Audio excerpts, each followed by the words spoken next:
अस्सलाम वालेकुम नाज़रीन, आप देख रहे हैं ज़ियाए अदब और मैं हाजिर हूं प्रोग्राम गालिब शनासी के साथ। आज के प्रोग्राम में हम दीवाने गालिब की गज़ल नंबर 2 का तर्जुमा और उसकी तशरीह करेंगे। दर हकीकत ये गज़ल नहीं है। पहली और तीसरी गज़ल के दरमियान में ये एक मुतफर्रिक शेर की सूरत में मौजूद है, लेकिन मैंने इसको गज़ल इसलिए कहा क्योंकि गालिब ने ये गज़ल पूरी ही लिखी थी, लेकिन अपने दीवान में सिर्फ इस एक शेर को ही जगह दी। हो सकता है बाकी अशार जो हैं वो मिर्ज़ा गालिब के मयार पे पूरे ना उतरे हों, लेकिन उनके वो अशार भी गालिब के गैर मुतदाविल कलाम की सूरत में मौजूद हैं। गालिब अकेडमी दिल्ली के तवस्सुल से जनाब जमाल अब्दुल वाजिद साहब ने उनका कलाम, उनका जो गैर मुतदाविल कलाम है, उसको किताबी सूरत में जमा किया है, जो कि अरबाब ज़ौक़ के लिए एक खूबसूरत तोहफा है। तो शेर देखते हैं। शेर यूं है कि जिराहत तोहफा, अलमास अरमुगां, दागे जिगर हदिया, मुबारक बाद असद, गम खारे जाने दर्द मंद आया। अब इस शेर के जो मुश्किल अल्फाज हैं उनके मानी देखते हैं। जिराहत, इससे मुराद जख्म। अलमास, हीरा, हीरे को फारसी में अलमास कहते हैं। अरमुगां, तोहफा। दागे जिगर, जिगर का जख्म। हदिया, इससे मुराद भी तोहफा। गमखार, गम बांटने वाला, गम को कम करने वाला। यहां शेर में से मुराद इश्क है। दर्दमंद, तकलीफ ज़दा, दुखी। पहले मिसरे में तोहफा, अरमुगां और हदिया, ये तीनों मुतरादिफ अल्फाज हैं, यानी इनका एक ही मतलब है, तोहफा। जिराहत यानी जख्म को भी तोहफा कहा गया, दागे जिगर को भी तोहफा कहा गया, और अलमास यानी हीरे को भी तोहफा कहा गया। हालांकि हीरा या हीरे के सफूफ की यह सिफ्त होती है कि जब ये जख्म पर लग जाए तो बेहद तकलीफ होती है। आपने हीरे के बारे में ये बात सुन रखी होगी कि हीरा खाने से इंसान की मौत वाक़या हो जाती है। हालांकि ऐसा है नहीं, हीरा कतन जहरीला नहीं होता। हीरे को चखने से या इसको चाट लेने से जो है वो मौत वाक़या नहीं होती।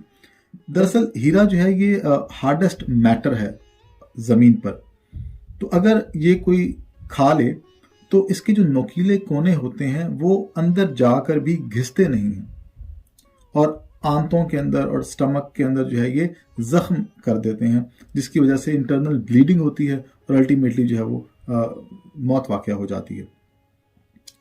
तो हीरा इस तरह से जो है वो जानलेवा है, लेकिन इसकी तासीर जो है वो जहरीली नहीं है।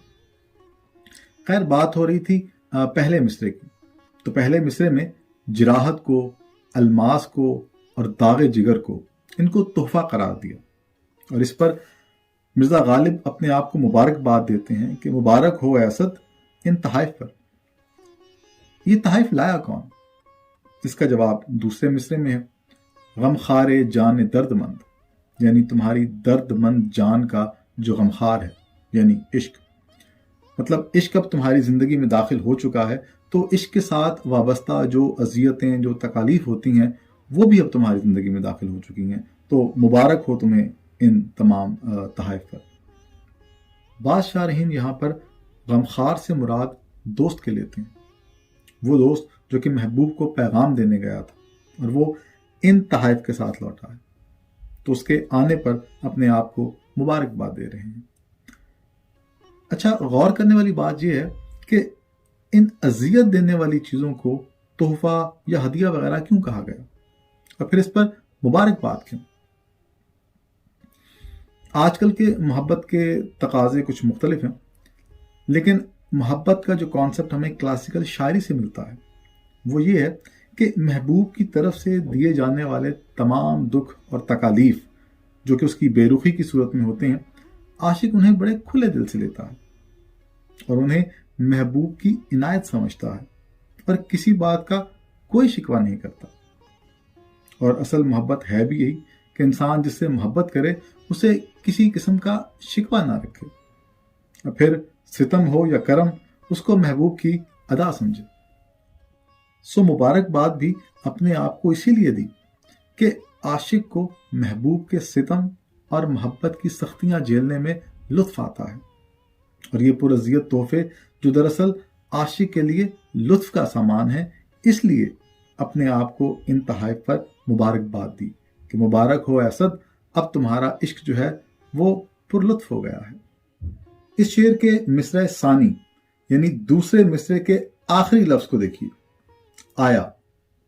अगर इस आया को आप आमद से तब्दील कर दें तो ये शेर पूरा फारसी का शेर बन जाएगा। जिराहत तोहफा, अलमास अरमुगाम, दागे जिगर हदिया, मुबारक बाद असद, गमखारे जाने दर्द मंद आमद। तो सिर्फ एक लफ्ज की तब्दीली से उर्दू का शेर फारसी का शेर हो गया। यह भी मिर्जा गालिब का ही खासा है।